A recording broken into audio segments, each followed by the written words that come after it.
ข่าวโพเก่ามาขายแฮมไตมีมันขึ้นแหละขายแฮมไตป้าปอมีมันใจวันเหลียวก้วยมันใจขายแฮมไต3ก็กำเหลียววันไหนเมื่อในวันที่5เดือนตุลาคมปี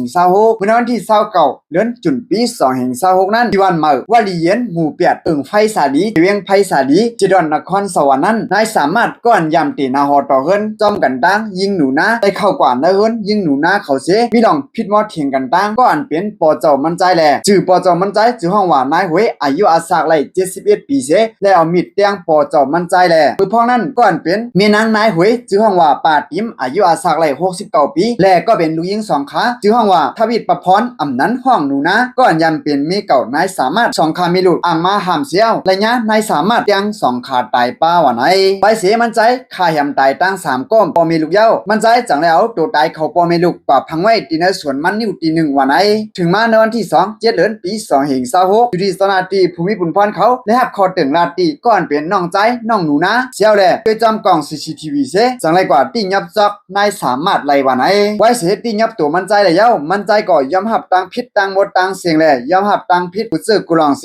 จังไรกว่าในอองตีมันใจอันพังไว้ตัวตายเขาปอมีลูก3ก็ตีในสวนมันนิ้วตี1เสียวนายสามารถไทตี้ไฮว่าย้อนหวานยังใจขึ้นลองตังเฮ็ดตังสั่งอันมันใจเลยเฮ็ดแหละมันใจจังแล้วตีนหอมเสียวคู่ไปกันต่อตัวตายเขาปอมีลูก3ก็นั่นว่าไหนปัญหาลองตังมันแต่นายสามารถผู้ก่อนมีตังผิดก็ให้มันใจยำตีนาหอต่อเฮิรนจอมกันตั้งยิงหนูนะเมื่อ20ปีป่นมาเยาปอก1แต่เลยเปียดกันย้อนว่าปอเมไผ่น้องหนูนะเขาอันเกียกมันใจไหนเส2ขาจังเลยตะคบทบกันเมื่อหลายเดือนป่นมาในกล้วยแลเดือนฉะนั้นก็มีป้าลองปัญหาเกี่ยวกับเรื่องโคของเงินค้ำไผ่ผู้ตายก็เกี่ยวข้องป้าว่าไหนอยู่ที่สนาตีภูมิบุญพรเขาก็เตปันตามนายสามารถผู้ก่อนมีดังพินั่นเตปันตามจำหนังปักเปิงหวานเมืองถึงไทยมีนั่นเหนียวเอาค่ะข้อมูลข่าวเงาหัวในก็ข่าวแหละอังอีว่าดีข้องข่าวไทยข้องเปียดเขาหายงานนี่ไว้หนังในค่ะอันนี้ก็ลิโกเด้ๆว่าค่ะเนาะเจอโกนเฮามือเดียวแน่ฮัดเฮ็ดจีเฮ็ดจอดเด้ๆว่าค่ะนะอันนี้ยามเป็นเมเจ้าเก่ายามเป็นปอจอเมเจ้าเก่าก็ไว้ค่ะเนาะคำซื่อๆได้ปอเมไผ่ผู้หญิงไล่ใจนี่ก็